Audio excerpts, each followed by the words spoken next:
Vamos con más asuntos. Ya saben que la nueva Ley de Bienestar Animal está dando mucho que hablar. No todos los colectivos están de acuerdo con algunas de las nuevas medidas y con la exclusión de otras. Sergio García Torres es director general de Derechos de los Animales del Ministerio. ¿Qué tal? Buenos días, bienvenido. Hola, buenos días, muchas gracias por invitarme. Bueno, está en el Senado ahora mismo, ¿no? Y se vota el día 8, el miércoles. Sí, ahora mismo está en el trámite de enmiendas en el Senado y el próximo día 8 será la votación definitiva en el Pleno. ¿Qué está siendo lo más complicado, lo más conflictivo? Porque hay muchas opiniones alrededor de esta ley. Bueno, es una ley importante, es una ley que supone un cambio importante en el paradigma de la protección animal en nuestro país y bueno, yo creo que la clave está en que todo el mundo conozca cuáles son las medidas y evitar que existan muchos bulos que están existiendo de la ley. El de los hámster, por ejemplo, ¿no? Y los periquitos, que eso fue un bulo que estuvo circulando mucho tiempo en las redes.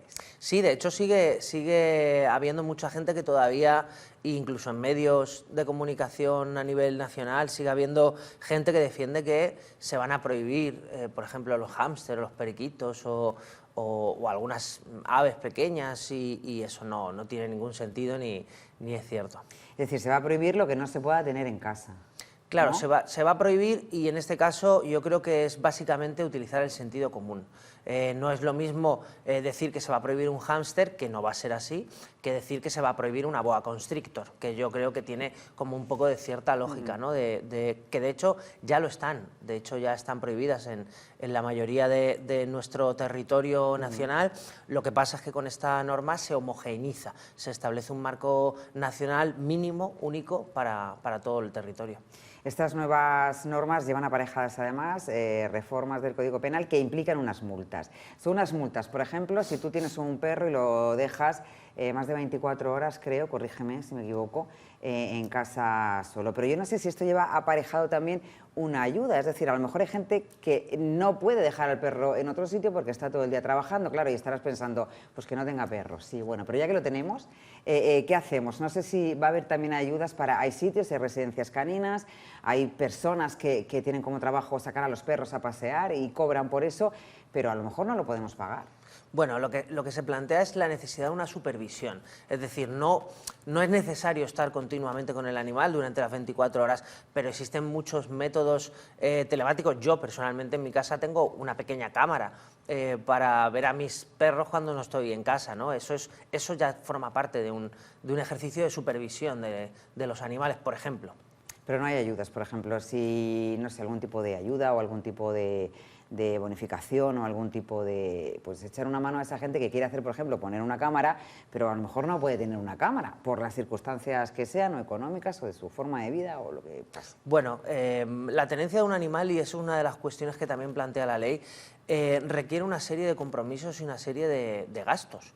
Nadie tiene por qué tener un animal por obligación. Siempre que tenemos animales es una cuestión de elección personal y no una obligación, con lo cual lo primero es asumir el gasto que supone y la responsabilidad que supone tener animales de compañía antes de hacerse cargo de esto, ya sea adoptados o comprados. Y yo creo que parte de la ley lo que se centra mucho es en plantearle, hacer ver a la ciudadanía la responsabilidad que supone tener un animal.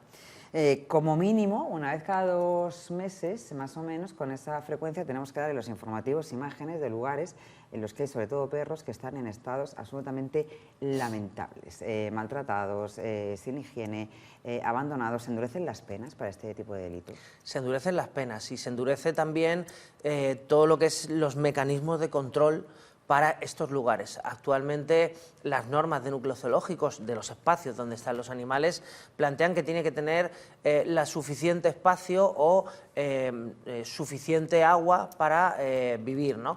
Lo que se va a establecer es un mecanismo mucho más delimitado de cuáles son las garantías de bienestar de estos animales. Es necesario optimizarlo también para darle herramientas a las fuerzas y cuerpos de seguridad del Estado, que son quienes tienen que supervisar estos espacios para que se garantice que están bien.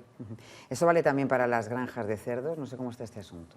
Bueno, en este caso la norma que nosotros estamos planteando, de la que estamos hablando hoy aquí, es una norma que se centra en animales de compañía y silvestres en cautividad.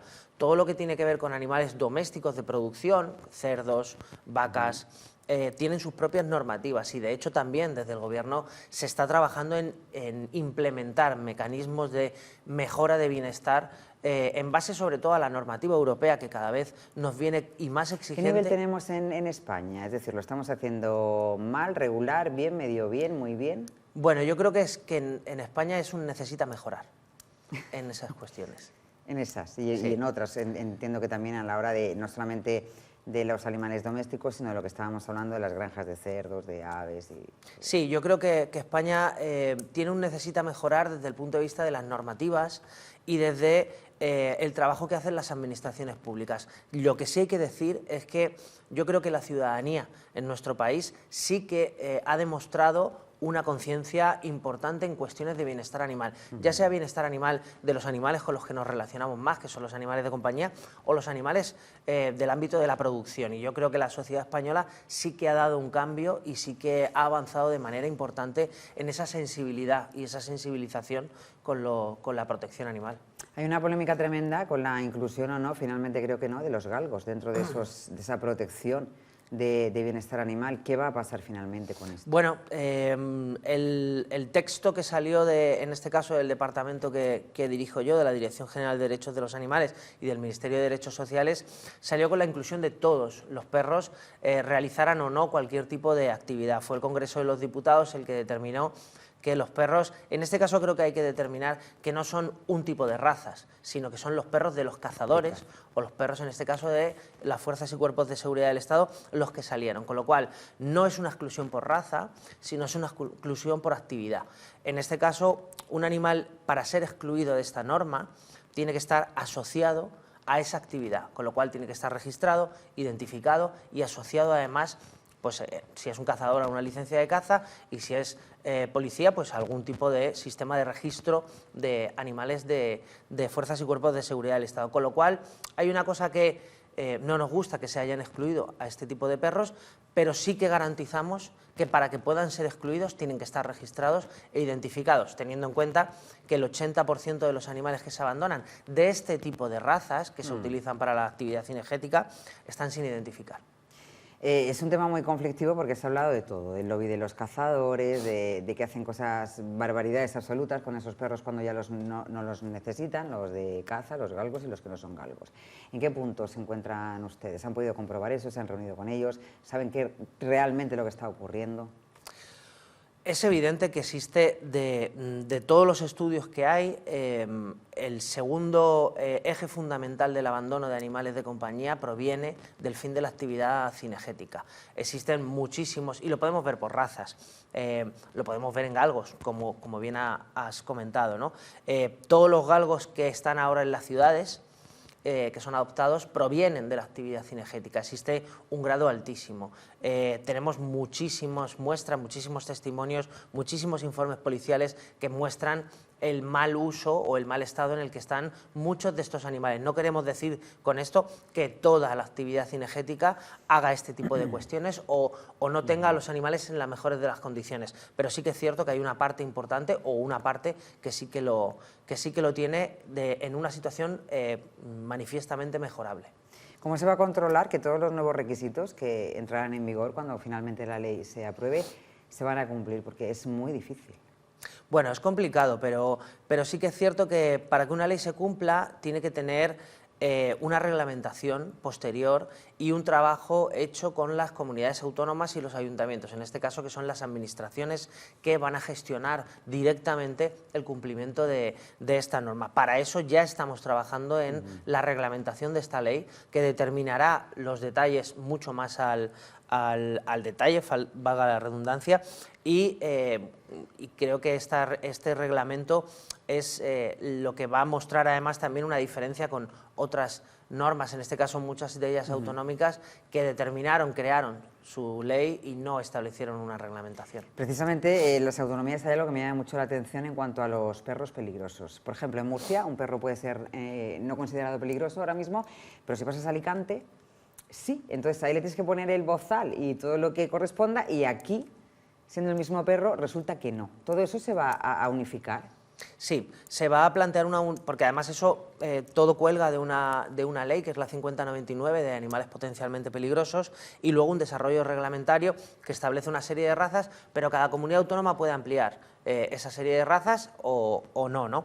En este caso lo que se va a plantear es todo un sistema de validación individual de los animales, de cada perro, no por razas.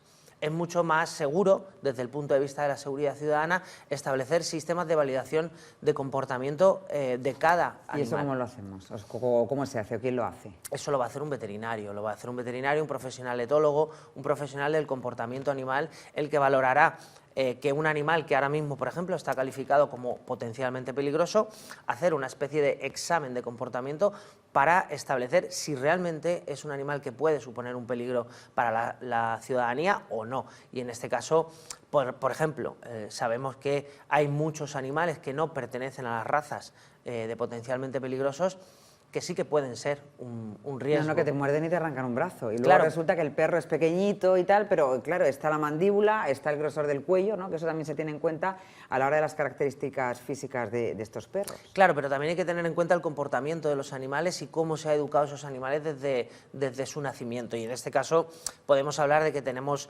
datos importantes de que, por ejemplo, animales que están apareciendo ahora en televisión, pastores alemanes, pastores belgas, malinois, son animales que no aparecen dentro de los listados de razas potencialmente peligrosas, pero que quizá deberían estar a nivel individual, es decir, claro, individuos pero si de eso estas se tiene que razas. hacer animal por animal, perro por perro. Lo va a hacer cada persona si quiere. Para poder tener un certificado de poder tener ese animal con él, ¿no? Claro, o sea, el animal lo van a poder tener, sea cual sea la calificación, por así decirlo, que tenga ese animal. Lo van a poder tener, pero las condiciones serán o con correa corta o podrás tenerlo suelto en los espacios donde los animales se pueden tener sueltos.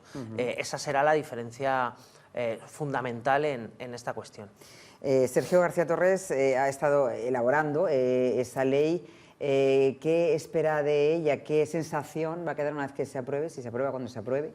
Finalmente, ¿qué piensan que van a conseguir? Porque en un principio, y si no se leen las cosas punto por punto, y hablando de bulos, todo parece un poco batiburrillo. Y ahora parece que todo el que tenga un perro pues le va a costar una pasta que cumpla las normas, que tiene que llevarlo a tal sitio, que ahora quien me dice a mí que no sé qué, que ahora con quién lo dejo. Pero si nos centramos realmente, ¿qué es lo que van a conseguir y cuándo y cómo se van a quedar satisfechos y por qué?